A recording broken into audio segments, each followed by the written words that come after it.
We'll start by getting the most out of our photographs, correcting the light and the color, also how to change the colors completely in Photoshop. We'll spend some time with text, showing you how to distort it along with all of its effects. I'll share some amazing cropping and resizing tricks, as well as exciting ways to transform and distort images so we can fake mockups like this. I'll show you all my special retouching tricks, cleaning up small imperfections, as well as removing larger parts from images.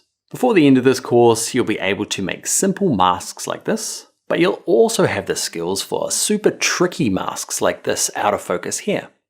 There's lots more as well, like mastering layers, knowing the best practices for exporting images and sharing them. It's just a really good foundation for getting started with Photoshop. I set some exercises through the course so that you can practice the skills while you're learning. So if you've never opened up Photoshop or you've opened it and you've struggled with it, follow me and I will show you the best ways to make beautiful images in Adobe Photoshop. All right, it is time to get started. Now, the first thing you can do is you can download the source files. The source files are just the files that we use throughout the course, so you can download those and play along. You can also, there are projects that get set during the course, okay? Not homework, there are super exciting things to do together, okay? But if you want to share those with us, okay, there is a forum post to use, so go to the forums and search for Adobe Photoshop for beginners. Also, you can share on social media. Twitter, we are Tuts Plus Design, or Dan Loves Adobe, okay? Or on Instagram, it's Bring Your Own Laptop. Okay, so share what you get up to. Next thing we need to do is we need to reset our workspace. We'll jump into the computer now, and yeah, we'll do that now. All right, so first thing we need to do is let's just get our screens all looking the same so you can follow along easily. So first, just go up to Window, down here to Workspaces, and it doesn't really matter what yours is set to. Let's change it to Essentials. Okay, so what we're also gonna do is we're gonna reset Essentials. So back up to Window, Workspaces, and just click this one that says Reset Essentials. And that's just gonna get yours looking like mine, so yeah, it's a little easier to follow along. All right, so boring stuff over, exciting stuff next video. Let's start looking at layers in Photoshop. Hi there, in this video we're going to look at layers. We're going to do some adjustments to this image, all on different layers so we can see the different effects and really just get to understanding how layers work. All right, let's get started in this video. Okay, so first thing to do is let's go up to File and let's go to Open. Now, from the files that you've downloaded, okay, open up O1 Layers. Okay, this image comes to us free from Milos Tronczynski.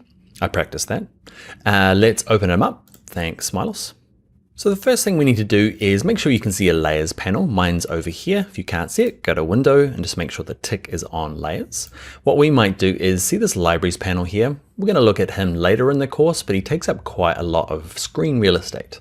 Now, my screen's quite big. Yours is probably not. When I'm working on my laptop, see these little double chevrons? I always go through and just close this down, okay, just to give yourself a little bit more room.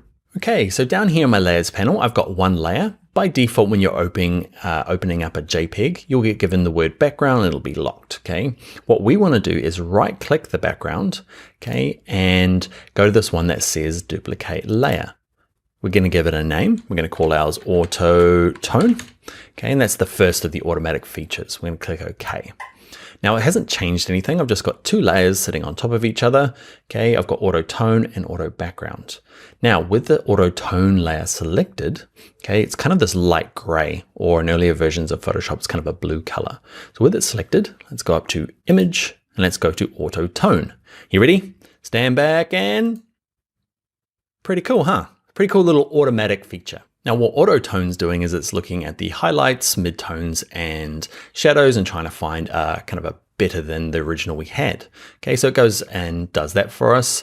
A nice little quick automatic feature. When do I use that? I use that quite a lot when I'm doing maybe images that they're not going to be like the front cover of a magazine or the hero image for a design. It's just, I want a quick fix. Okay, I've taken them on my phone or something and they're not quite perfect. I'm going to go through and use something like auto tone before I say upload them to social media. So over here in my layers panel, the thing to look at is auto tone. Okay, it's a little hard to see. The thumbnails are slightly different. What we can do is turn the eyeball off on this auto tone layer. Just click the eye right in the middle. Okay, and now we can see the layer underneath, which is the background. So the background's still there, he's protected, he's not being wrecked, okay? And I can turn this top one on and off easily to compare the two. Now, when you're working with layers, you're always looking from the top down. So imagine you're always a bird flying above and you can see auto tone, and I could turn the eye on and off for background, but nothing happens, okay? It's because auto tone's covering it, okay? So I could turn you off and then you off. Okay, so that's, I guess what we're doing in this video is getting an understanding of layers. Let's do the next of the automatic features. So let's turn off the eyeball. Okay, so I turned off auto tone. Let's select the background layer and right click it again and go to duplicate layer. Let's look at the other feature. Okay, it's called auto contrast, and let's click OK. Then with that layer selected, it should be automatically. Let's go to image and let's go one of the other options. Okay, it's better. Okay, the colors are a bit strange still. So note that we've used auto contrast and it's given us a result. Now let's compare it to auto tone by turning on this auto tone layer, on, off, on, off. Sometimes it can be a little hard in this course to see the differences depending on the video quality that you're kind of receiving. So I can see a really clear difference between, I like auto tone better, like stronger darks. Now don't think auto contrast is just broken or doesn't work. Okay, what you'll find is it depends on the image. Sometimes I open up stuff and auto tone does a horrible job, auto contrast does a great job. So open up your image and basically test all three of these. Okay, figure out which is the best, and then say you've got another 10 images to do, then as long as they're kind of photographed in a similar sort of situation, you can often not have to try all three. Just go to the one that works. So we've got auto tone, which is nice, my favorite, auto contrast and background. So let's turn the two eyes off on this top one. Let's look at the last of those automatic features. Right click background. Let's go to duplicate layer, call it auto tone. Nope, we're using auto color, and let's click OK. Let's go up to image and let's just set this one. Pretty good. Okay, it's pretty close to auto tone. Now, if I turn them all on, what I want to do is, I know auto contrast is not that great. So I'm gonna turn it off. And what happens is, if I have this off, remember you're the bird flying on top. If I wanna compare auto tone with color, okay, I can turn auto tone at the top. And as long as auto contrast is off, if I turn this eyeball off, you'd imagine you're seeing auto color. Turn it back on. You can kind of see I'm toggling between these two here, okay, to see the difference. You have to experiment a little bit and play around, okay? If it makes it a little easier, sometimes like this guy here, you can just select on him and click on the trash can, okay, if he's wrong, okay, keeps the layers a little bit tidier. You can also drag them. Let's say that we want auto contrast on the bottom. So we want it underneath auto color, not underneath background. Okay, he's at the back. So click, hold, and drag auto contrast, and you'll see that, can you see this little blue line appears? Okay, that little blue line, it's a little hard to see, that's where he's gonna go.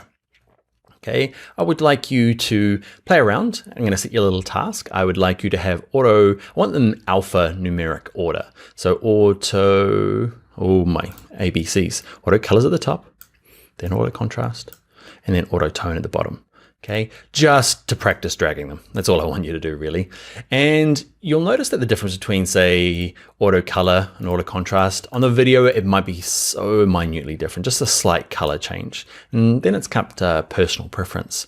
Do you like auto color better or auto tone better? Now you could go through, open up a bunch of images and just run that one automatic feature. All right, so that's a basic introduction to layers, and we looked at some of the cool little automatic features in Photoshop. Now we're gonna use layers all throughout this course, so if you're finding like, man, heck, that was confusing with layers, don't worry, we're gonna kind of work through them every video looking at layers and you'll get a bit more comfortable with them. One of the things we'll have to do before we go though is save this document. Now we opened it up, remember it was a JPEG when we opened it. Now if I go to File, Save, okay, it's gonna say, you can't be a JPEG. Why is that? JPEG can't have more than one layer. JPEG just have the background layer and that's it. If you had not created these other layers, it would have just saved over the top of the original. Okay, but Photoshop says, hey, you can't be a JPEG, so you're gonna have to be this Photoshop file. It's a PSD, there he is there. Okay, and I'm happy for you to save it straight back into the source files using the same name. The only thing different will be the PSD. Don't change any of the settings, okay, and just click Save. This little Photoshop format options opens up every single time. Don't worry about this, okay? It just means that Photoshop's asking, if I save this as a PSD, do you want me to save it as a maximum compatibility version? And all that means is that it's more likely to open in really old versions of Photoshop. Okay, so I always leave this on. It makes the file size slightly bigger, but just leave it on and click on don't show again because it's not something that needs to pop up every time. I'm going to leave mine on because I'm an instructor and I need to explain this thing. It's a pain, but hey ho, let's leave it on there. Let's click OK. Cool. So let's finish this off by going to File and Close. And before you go, let's practice that. So let's go to File and go to Open. And I want you to, on your own, open up the O2 layers, the Tavern Dodson. Thank you very much for the image. Let's click Open. And I'd like to set you a task. I want you to go through, duplicate the background layer. You'll end up with 4 layers in total. Okay, and I want you to practice with these 3 different automatic features. And then I want you to reorder them to the one at the top that you feel is the best. Remember, it's not always 100% perfect. Okay, it's a bit of personal judgment, but drag the one that you think is the best to the top of the layers group, okay, and stack them up. Just a bit of practice. All right, I'll see you in the next video where we are going to look at a little bit more of Photoshop kind of foundations, where we show you how to work with multiple images, kind of copy and paste from one to the other and how that works. All right, I will see you in the next video.